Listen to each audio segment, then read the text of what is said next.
জয়গুরু সকলকে জানাই শুভেচ্ছা এবং যথাস্থানে প্রণাম।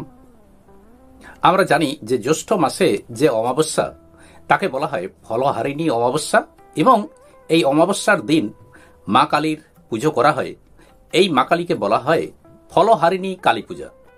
এই বছর অর্থাৎ 2025 সালে বাংলা 1432 বঙ্গাব্দে ফলহারিণী অমাবস্যা তিথি শুরু হচ্ছে। দেখুন 11ই জ্যৈষ্ঠ 26শে মে, ইংরেজির 26শে মে সোমবার। এই দিন দিবা 11টা 9 মিনিটের পর অর্থাৎ সকাল 11টা 9 মিনিটের পর শুরু হচ্ছে অমাবস্যা। আর এই দিন অমাবস্যার নিশি পালন, যারা নিশি পালন করেন তাদের জন্য দিন তিথি হল 11ই জ্যৈষ্ঠ 26শে মে সোমবার।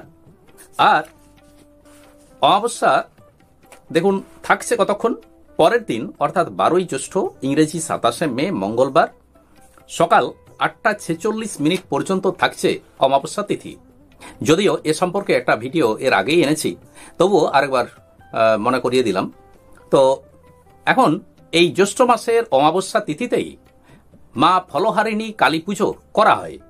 বলা হয় এই দিন মা কালীর পুজো করে মায়ের চরণে সমস্ত কর্মফল নিবেদন করতে পারলে, সমস্ত কর্মফল সমর্পণ করতে পারলে মা সেই কর্মফল গ্রহণ করেন এবং ভক্তকে তিনি শুভ ফল প্রদান করেন। এই ফলহারিণী কালী পুজোর মাহাত্ম্য এবং এদিন কি করা উচিত কি করা উচিত নয় বা কোন মন্ত্র আমরা জপ করতে পারি, আজ এ নিয়েই পাঠ ও আলোচনা করব। আমরা অনেকেই জানি যে এই তিথিতেই ঠাকুর শ্রীরামকৃষ্ণদেব মা শারদাকে ষোড়শী রূপে পূজা করেছিলেন। বলা হয় এই পুজো করলে সমস্ত রোগ ব্যাধি দূর হয়, যশ লাভ হয়, অর্থভাগ্যের উন্নতি ঘটে এবং অভীষ্ট ফল লাভ করা যায়। আর পাশাপাশি সাংসারিক অশান্তি দূর হয়। যে কোনো পুজো মানেই বাড়িতে একটা শুভ অনুষ্ঠান, আর তাই সেই সমস্ত পুজো করার ফলে বাড়িতে যে নেতিবাচক শক্তি, নেগেটিভ এনার্জি থাকে, সেই নেগেটিভ এনার্জি দূর হয়। এদিন মায়ের কৃপায় আধ্যাত্মিক ও মানসিক উন্নতি ঘটে। এই দিন শাস্ত্রবিধি মেনে গঙ্গা স্নান করতে পারলে অনেক শুভ ফল লাভ করা যায়। আর যদি গঙ্গা স্নান সম্ভব না হয় তাহলে যে কোনো নদী বা জলাশয়ে শাস্ত্রবিধি মেনে স্নান করতে পারলে ভালো হয়। এদিন যথাসম্ভব বাক সংযমী হয়ে থাকা উচিত। আর তাই কারো সাথে কোনো প্রকার তর্ক বিতর্ক বাদানুবাদে জড়িয়ে পড়া উচিত নয়। কারো প্রতি কোনো প্রকার কটূক্তি করা থেকে বিরত থাকা উচিত। এই অমাবস্যার নাম ফলহারিণী অমাবস্যা, তাই মায়ের পুজোর সময় ফল নিবেদন করা একান্তই প্রয়োজন। বলা হয় যে মায়ের চরণে যে ফল নিবেদন করা হয়, নৈবেদ্য হিসাবে নয়, মায়ের চরণে যে ফল নিবেদন করা হয় সেই ফল যদি 1 বছর না খাওয়া যায় তো অত্যন্ত ভালো। আর মনস্কামনা নিয়ে যদি কোনো ফল মাকে প্রদান করা হয়, মায়ের চরণে দেওয়া হয়, তাহলে অবশ্যই মনস্কামনা পূরণ না হওয়া পর্যন্ত সেই ফল না খাওয়াই ভালো। বাড়িতে মা কালীর পুজোর সময় অবশ্যই ঘিয়ের প্রদীপ জ্বালানো উচিত।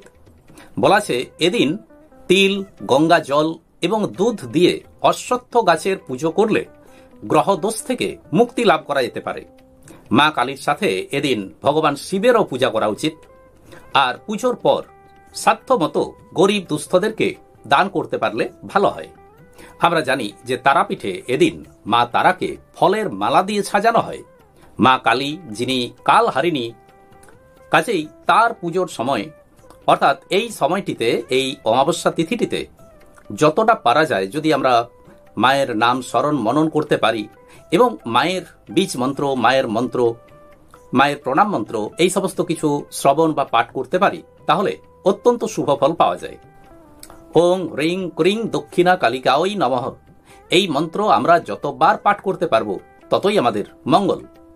অর্থাৎ মায়ের নাম, মায়ের মন্ত্র, মায়ের স্তব স্তুতি ইত্যাদি এই সমস্ত নিয়েই, এই সমস্ত পাঠ বা শ্রবণের মধ্য দিয়েই যাতে করে আমরা এই কালী পূজার দিন, ফলহারিণী কালী পূজা বা ফলহারিণী অমাবস্যার দিন আমরা নিমগ্ন থাকতে পারি, সেই চেষ্টা করতে পারলেই ভালো হয়। আজ এই পর্যন্তই। নমস্কার।